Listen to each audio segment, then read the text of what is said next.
Hey there, Sharon Horne-Ellstrom. Welcome to day 2578 of What You Up To Now.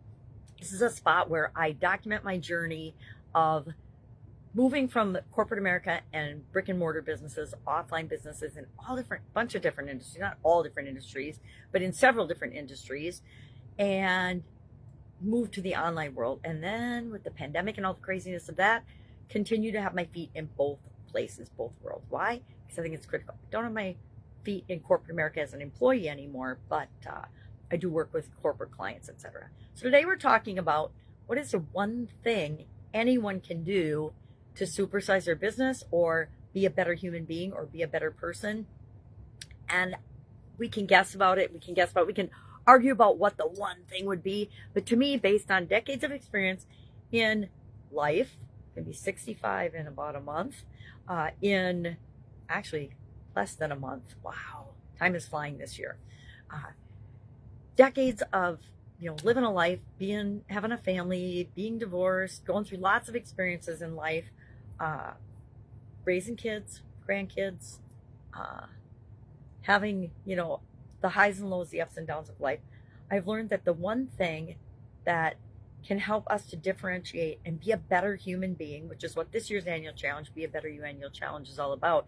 It's how can we do one thing every day to be slightly better, to be a better version of ourselves, not compared to anyone else. We talked about that, I think, yesterday, not comparing ourselves to anything, because comparison just makes us feel like we're not enough or not good enough, which there's plenty of that going on around in the world. We don't need that.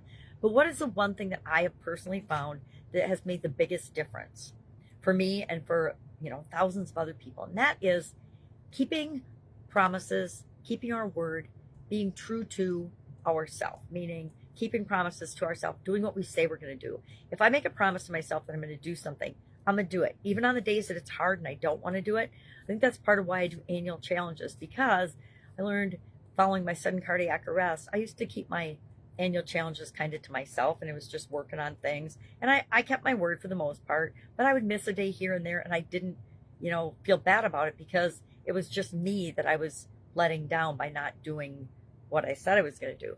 And I realized that even those couple days was a huge issue, because it put little chinks in my personal armor or belief in myself that I would do what I say I'm going to do. And so following my sudden cardiac arrest, and I told the story in the Be a Better You annual challenge I told everybody that I was going to start taking better care of myself. And one of the things I was going to do is I was going to exercise every day for a year.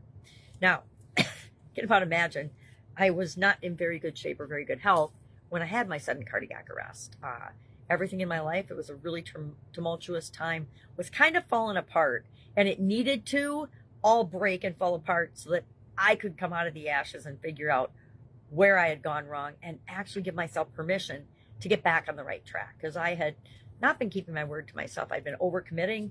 I had, and was exhausted all the time. And that was just physically. So physically I knew, and since I had a massive physical wake-up call, I knew I had to do something to drastically change that. But everybody laughed at me, and nobody believed that I could do it, which was just the impetus and the motivation I needed to help myself keep going on those few days when I really, really didn't want to do it. It was 11 o'clock at night, and I hopped on my exercise bike for an hour because I had made that commitment to myself. And once I got that first year under my belt, I just kept going.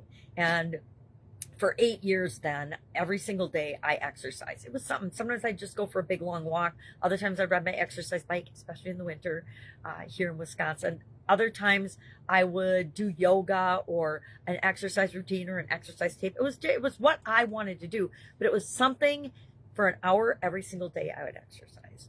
And then I had a health challenge, and I couldn't walk. I couldn't get out of bed. So that's what broke my 8+ year record. So I was quite sad, but guess what? As soon as I got better and could walk again, I just started doing it again. So today, the secret, the thing, it's not a secret. I mean, anybody can know it. Anybody can do it, but most people won't. But it's keep your word to yourself. Do what you say you're going to do. Because if you trust yourself, you're automatically trustworthy, and you're setting an example for other people. And they know that they can trust you. And people want to be in relationships with people they know, like, and trust. People want to be friends with people they know, like, and trust and can count on. People want to hire and promote and build businesses with and help people that are trustworthy and they know, like, and trust. Now, on this topic, I talked about in the Supersize Your Business group the importance of under promising and over delivering. And I shared a story there about a corporate job I had where we had a division that promised everything, whether we could deliver it or not, and then left the pieces of the puzzle for other departments to pick up and fix the things that we actually could not deliver on or do. And it was a super frustrating situation to be put in the middle of, something that I wasn't able to control because the owners of the organization were in alignment with, hey, we're going to sell whatever we can sell, and then just credit it afterwards, which just morally and ethically didn't feel right to me personally. So I worked there for a few years and then ended up leaving. So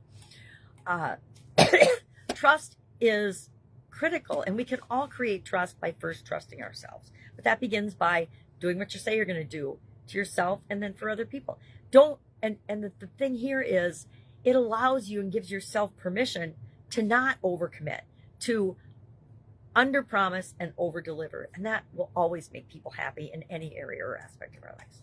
All right, that's all I've got. If I can help you in any way, hit me up. Love to know your take on this topic. Do you think there's a different thing, one thing that anybody can do to be a better human or to build and grow and supersize their business? I think this is, if I boil things down, this is really a biggie.